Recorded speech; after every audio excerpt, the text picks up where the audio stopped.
Senhor meu Deus Todo-Poderoso, ao abrirmos a Tua Palavra, suplicamos que o Espírito Santo nos revele os Teus caminhos, exponha nossos enganos e nos conduza à verdadeira adoração.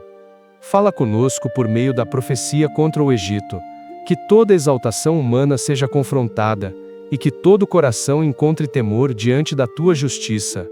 No primeiro versículo de Ezequiel capítulo 32, somos transportados para o ano 12º, no 12º mês, no primeiro dia do mês. O profeta recebe uma nova ordem do Senhor, levantar uma lamentação contra Faraó, rei do Egito. Mas essa não é uma lamentação comum, é uma declaração solene. Um cântico fúnebre, anunciado pelo próprio Deus. Filho do homem, levanta uma lamentação sobre Faraó, diz o Senhor. E o que vem a seguir é um poema de juízo. Uma denúncia celestial contra um reino que se exaltou acima do que devia. Deus compara o Egito a um leão dos gentios, e também a um monstro marinho, que se contorcia nas águas, turvava os rios com sua força, agitava tudo por onde passava. O Egito era imponente, seu exército era numeroso, seu rei era temido. Sua influência atravessava fronteiras, mas aos olhos de Deus, era apenas um animal selvagem, destrutivo, que perturbava as águas onde outros buscavam vida. E o Senhor declara que lançará sua rede sobre Faraó, que o puxará das águas com multidões de povos, que o deixará cair em terra firme, que o abandonará nos campos para que os céus e a terra testemunhem sua ruína. Cobrir-te-ei com a tua imundícia, diz o Senhor, e farei com que os montes se encham de ti. A linguagem é dura, vívida, quase insuportável, mas é a linguagem da justiça. Deus está mostrando que, por trás de toda a glória aparente, havia corrupção. Por trás da estrutura política, havia arrogância. Por trás do brilho das pirâmides, havia um coração endurecido. E então, o tom da profecia muda. Deus declara que, no dia da queda de Faraó, apagará os céus. Cobrirá o sol com nuvens. A lua deixará de brilhar. As estrelas se apagarão. A luz será recolhida, e as trevas cobrirão a terra. Essa imagem é poderosa. E não é apenas literal. Ela é espiritual. É o símbolo da vergonha que cobre quem se exaltou contra Deus. A humilhação pública daquele que antes parecia indestrutível. A quebra da aparência. O colapso da altivez. Ezequiel não está apenas falando de Faraó. Está falando de todos os que se levantam em rebelião contra o Senhor. Está falando dos impérios que se esquecem de Deus. Está falando das lideranças que se acham acima da correção. Está falando de corações que confiam em seu próprio braço, enquanto endurecem o pescoço para a voz do Altíssimo. E talvez, esteja falando conosco. Quantas vezes nos comportamos como Faraó? Quantas vezes nos vemos como leões, quando na verdade somos frágeis? Quantas vezes agitamos as águas com palavras duras, decisões precipitadas, atitudes impensadas? Quantas vezes provocamos confusão onde o Senhor queria paz? E como Faraó, vamos alimentando a ilusão de invencibilidade, cercados por multidões, envoltos por estrutura, sustentados por recursos. Mas o Senhor vê além. O Senhor vê a intenção. O Senhor vê o coração. O Senhor pesa os reis e também pesa os servos. E se Ele pesou o Egito, Ele também pesa a igreja. Pesa os púlpitos. Pesa os ministérios. Pesa cada palavra que sai de nossas bocas. Pesa cada motivação por trás das obras. E quando encontra arrogância, Ele levanta a lamentação. Mas até aqui, Ele ainda está falando. Ainda está advertindo. Ainda está abrindo os céus para alertar os que têm ouvidos. E o que virá a seguir, será ainda mais profundo. Porque a lamentação de Deus não é apenas histórica, é profética. E fala até hoje, com clareza e misericórdia. A lamentação continua. E a voz do Senhor agora desce como juízo sobre a terra inteira. Não é mais apenas sobre o Egito, é sobre as nações. É sobre os povos que caminham sob a influência da soberba. É sobre toda a alma que esquece o temor. No versículo 9, o Senhor diz que, ao espalhar a destruição sobre o Egito, fará muitos povos se perturbarem. Seus reis tremerão, suas mãos cairão, e o terror dominará o coração de todos que ouvirem o que Deus fará. O juízo contra o Egito seria tão impactante que causaria temor até mesmo nos que não seriam tocados diretamente. Porque quando Deus se levanta, ninguém permanece indiferente. Quando ele decide derramar sua indignação, o mundo percebe. E o Egito, que se via como eterno, cairia como folha seca diante do vento.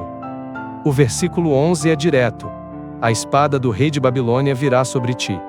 E aqui está uma chave profética: o Senhor usa quem ele quiser para executar seus decretos. Até reis ímpios podem ser instrumentos em suas mãos. Até impérios pagãos podem ser ferramenta de correção. O Egito, que desprezou a voz do Senhor, agora ouviria o som das espadas babilônicas.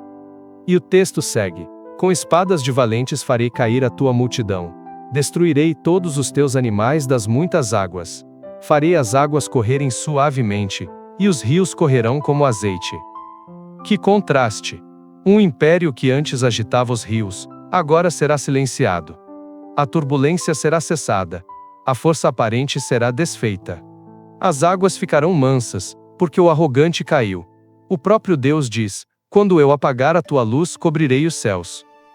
Repare, não foi a Babilônia que apagou a luz do Egito. Foi o Senhor. A Babilônia foi só a ferramenta. O juízo veio do alto. A mão que realmente pesa é a de Deus. E quando ele apaga uma luz, ninguém pode reacendê-la. Quando ele cobre os céus, nem reis, nem exércitos, nem ouro, nem poder político conseguem desfazer as trevas. A única esperança, nesses dias, está no arrependimento. Porque a altivez não sobrevive diante dele. Nunca sobreviveu. E nunca sobreviverá. A palavra segue com uma imagem impressionante. O Senhor diz que entristecerá o coração de muitos povos, quando levar cativos os do Egito entre as nações. E aí está a ironia divina. O povo que antes escravizou, agora seria escravizado. O que antes subjugava, agora seria disperso. O que se via como invencível, agora seria humilhado entre as nações. E tudo isso para quê? Para que os homens saibam que Ele é o Senhor. Essa é a frase que se repete tantas vezes em Ezequiel: saberão que eu sou o Senhor. E não é uma frase de vingança. É um clamor por reconhecimento.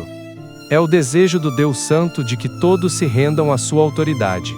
E hoje, enquanto lemos esse texto, essa palavra se renova. Porque muitos de nós ainda estão confiando em estruturas humanas. Muitos ainda estão agindo como se o braço do Senhor não pesasse. Como se o pecado não tivesse consequência. Como se o orgulho não trouxesse queda.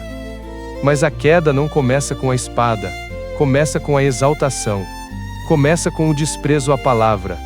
Começa com a crença de que somos luz, quando na verdade estamos apagando a luz dos outros. E se o Senhor apagou a luz do Egito, Ele também pode apagar a nossa. Não por crueldade, mas por justiça.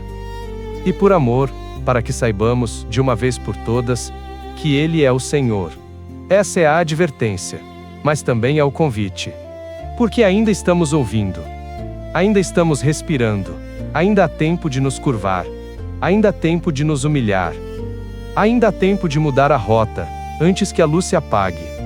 E o que Deus vai revelar a seguir é ainda mais profundo. Porque Ele não apenas fala do juízo terreno, mas abre o véu do mundo espiritual. O que vem a seguir vai nos mostrar o destino eterno daqueles que rejeitam o temor do Senhor. A partir do versículo 17, o cenário muda completamente. Ezequiel deixa de falar apenas de destruição visível, para descrever o que acontece depois da queda.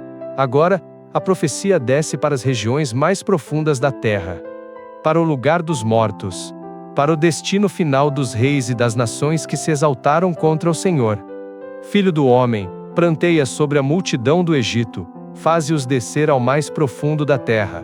A linguagem é pesada. Não é mais um confronto apenas político. É uma convocação espiritual. Deus está dizendo: eles descerão para junto dos que já foram mortos. A Babilônia não levou apenas a força, levou a alma. A queda do Egito não foi apenas de posição, foi de eternidade. Porque quem vive sem temor, morre sem esperança. O texto continua com uma sequência de imagens sombrias, porém reveladoras. A multidão do Egito é conduzida até os que descem a cova. E o Senhor diz que ali, nas profundezas, estarão rodeados de outras nações que também caíram em orgulho. Elão, Meseque, Tubal, Edom, os príncipes do norte, todos estão lá. Deitados com suas armas, seus escudos, suas glórias passadas, agora silenciadas na eternidade. Cada nome mencionado representa um povo que se exaltou. Uma cultura que viveu como se Deus não existisse. Um império que confiou na força dos homens, e não no temor do Senhor. E agora, estão todos no mesmo lugar. Deitados, envergonhados, apagados. A soberba não os livrou. A fama não os sustentou. A força não os salvou. E o Egito, que se via acima de todos, agora é nivelado com todos. No juízo eterno, não há título. Não há pirâmide. Não há coroa. Há apenas o peso da eternidade e a ausência da presença de Deus. O versículo 24 diz: Ali está Elão, com toda a sua multidão ao redor da sua sepultura. Todos caíram mortos à espada. E assim é com os demais. A espada não foi apenas símbolo de guerra, mas de separação. A morte de quem rejeita o Senhor é separação eterna. É aqui que o texto se torna um espelho da eternidade. Deus está nos mostrando com clareza que a soberba nos leva à ruína, mas também nos leva à perdição. O orgulho não mata só o corpo. Ele mata a alma. Ele endurece. Ele engana. Ele cega. E quando o coração finalmente percebe, já está caído, cercado por trevas, sem luz, sem glória, sem retorno. Mas essa revelação não vem para nos condenar. Vem para nos despertar. Porque o Senhor está nos permitindo ver antes de cair. Está nos permitindo entender antes de morrer. Está nos chamando à humildade antes que seja tarde demais. Talvez você esteja se identificando com o Egito, forte por fora, seco por dentro, altivo na aparência, mas inseguro na alma. Talvez esteja sustentando uma imagem, enquanto, no secreto, as águas estão turvas. O orgulho agita. A soberba disfarça. Mas Deus vê, e Ele está dizendo: não espere o corte. Não espere a espada. Não espere que a luz se apague. Ouve agora. Volta agora. Se curva agora. Porque os que desceram a cova já não podem mais mudar. Mas você ainda pode. E se essa palavra já te alcançou até aqui, então prepara o coração. Porque o Senhor ainda vai expor algo ainda mais profundo. O destino das alianças erradas, das influências espirituais perigosas e das conexões que parecem proteção, mas são armadilhas eternas. A profecia mergulha ainda mais nas sombras do mundo invisível. O Espírito nos conduz pelas câmaras do juízo eterno, onde as nações caídas não apenas repousam, mas envergonham-se em silêncio. Não há gritos, não há clamor. Apenas a realidade da queda e a ausência do Deus vivo. A multidão do Egito desce, e com ela, a ilusão de glória. Os seus aliados, seus protetores, seus pactos militares, suas nações parceiras, todos caíram juntos. Deus expõe essa verdade no versículo 30. Ali estão todos os príncipes do norte, todos os sidônios, caíram com os mortos, envergonhados na sua valentia. Repare, a valentia virou vergonha, a glória virou cova, a aliança virou ruína, porque não há escudo humano capaz de defender quem rejeita o Senhor. Quando Deus libera o juízo, nem os exércitos dos homens, nem os tratados entre nações, nem as estratégias políticas conseguem resistir. E há algo ainda mais profundo aqui. O Egito, que confiava em seus acordos, que buscava apoio em outras nações, agora é deixado sozinho entre os mortos. Isso é simbólico. E é espiritual. Quantos hoje também estão confiando em alianças que parecem sólidas, mas são sepulturas disfarçadas? Alianças com pessoas que oferecem segurança, mas afastam do altar. Alianças com sistemas que prometem estabilidade, mas drenam a fé. Alianças com influências que acalmam a carne, mas silenciam o espírito. Quantos têm buscado sombra em estruturas que Deus já sentenciou? O texto não poupa ninguém. As palavras são afiadas, e a repetição das expressões é intencional. Desceram a cova, caíram mortos à espada, deitaram-se entre os incircuncisos. Isso é Deus dizendo: não ignorem. Vejam o fim dos que me desprezam. É como se o Senhor gritasse aos ouvidos espirituais da humanidade: olhem para baixo e escolham não seguir o mesmo caminho. Porque esse caminho é largo e parece seguro.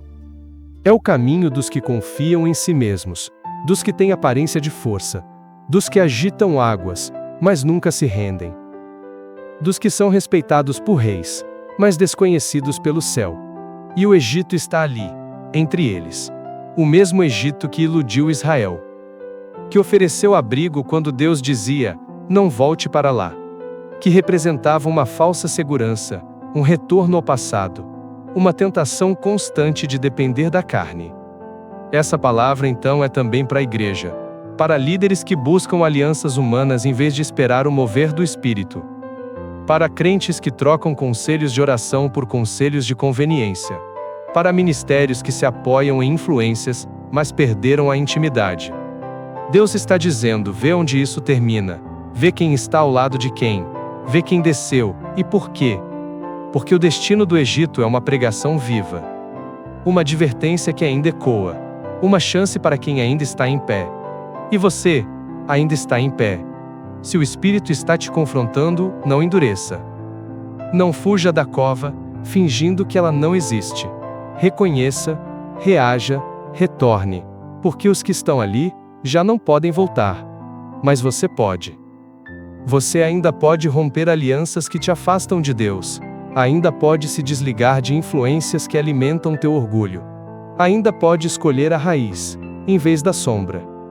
E no último trecho desta profecia, o Senhor vai nos conduzir à revelação final, um chamado urgente, para todo aquele que ainda respira. E que ainda pode decidir onde deseja passar a eternidade. Agora a profecia se silencia. Mas a voz de Deus ainda ecoa. O Egito caiu. E com ele, caíram suas pretensões, seus aliados, sua glória, seus exércitos. O orgulho foi sepultado. A soberba foi calada. O que parecia invencível, se dobrou diante da justiça do Senhor. E esta é a verdade que precisa arder em nós. Ninguém está acima de Deus, nenhum império, nenhuma autoridade, nenhum ministério, nenhum coração. O Senhor pesa as nações, mas também pesa os indivíduos. Ele conhece o levantar e o deitar de cada um. Sabe o que fazemos, e por que fazemos. Nada está oculto aos olhos dele. E hoje, depois de termos caminhado pelo vale da profecia, depois de termos visto o que acontece com os que endurecem o coração, o Senhor nos oferece um caminho diferente. Um caminho de retorno. Um caminho de arrependimento. Porque, diferente do Egito, você ainda está vivo. Você ainda pode orar. Você ainda pode se curvar. Você ainda pode ser transformado. A palavra veio até você não como sentença, mas como salvação. Como um alerta de amor. Como um clamor de um Deus que ainda está disposto a perdoar se houver quebrantamento. Então, agora ore comigo. Senhor meu Deus Todo-Poderoso, eu ouvi tua palavra, e ela me abalou. Ela desceu como espada. Ela rasgou meu orgulho. Ela revelou a vaidade escondida no meu coração. Eu reconheço que confiei em mim mesmo. Busquei alianças erradas. Me apoiei na força dos homens. E silenciei o teu espírito por muito tempo. Mas hoje eu volto. Volto quebrado. Volto consciente. Volto com fome da tua presença. Apaga, Senhor, toda sombra de altivez. Rompe, ó Deus, toda aliança que me afasta de ti. Desfaz toda estrutura que levantei, sem o teu aval. Não quero ser mais um entre os caídos. Quero ser achado entre os humildes. Entre os que tremem diante da tua palavra. Entre os que se prostram e permanecem aos teus pés. Me perdoa, Pai. Me lava. Me transforma. Em nome de Jesus Cristo, meu Senhor e Salvador. Eu oro e te agradeço. Amém. Se esta oração foi sua, então diga ao Senhor que você está voltando. Diga com palavras simples. Nos comentários diga eu volto. Ou diga eu escolho o temor. Ou simplesmente: Senhor, tem misericórdia de mim. Mas não fique em silêncio, e não se esqueça. Clique em curtir este estudo agora mesmo. Porque quando você faz isso, o conteúdo alcança mais pessoas. A plataforma entende que esta mensagem é relevante e começa a entregá-la a outros. Talvez alguém esteja como o Egito, prestes a cair. Talvez alguém precise ver essa luz, antes que tudo se apague. E com um simples clique, você pode ser parte do que Deus está fazendo. Então curta, compartilhe. Envia para alguém que está confiando na sombra errada. E diga: Deus ainda está falando. Nosso próximo estudo será sobre o capítulo 33 do livro do profeta Ezequiel. Que Deus te abençoe, te guarde e te proteja. Até o próximo estudo. Amém.